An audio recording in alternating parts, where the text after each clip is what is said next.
Intel looks for options to escape the dire financial situation, Foundry business likely to take a massive hit.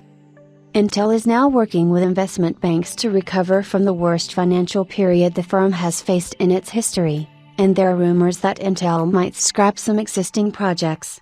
Intel might implement a more extensive restructuring policy, likely involving splitting of its Foundry division. Team Blue is in deep waters right now, not just in terms of financial status.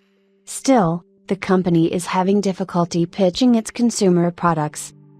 Bloomberg reports that Intel is seeking financial advice from investment banks to try to find a way out of the firm's terrible business situation, and one rumored proposition for them is to restructure its Foundry business, likely involving a split of product design and manufacturing businesses, to make IFS more competitive.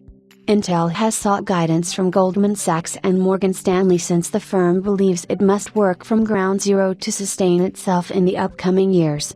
Despite laying off thousands of employees, along with implementing a robust restructuring policy, Intel has yet to find itself going in the right direction, and to top things off, Team Blue's CEO Pat Gelsinger doesn't have much time left, given that under his command, the company is unable to perform in the markets, and has reported continued losses over the past quarters, and the numbers are still growing.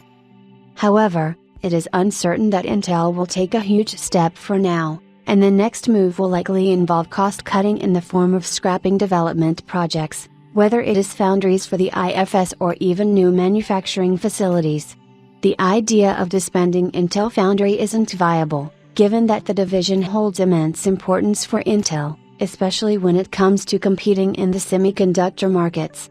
But, for IFS, things aren't looking good either, since the Fab's 18A process is said to come with several critical issues, hindering its adoption.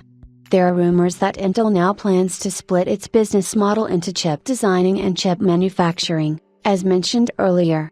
This will allow Team Blue to manufacture chips for other companies, expanding its scope of influence. However, in such desperate times, it will be interesting to see which company trusts Intel, especially since the Foundry division hasn't shown a breakthrough in the past few years.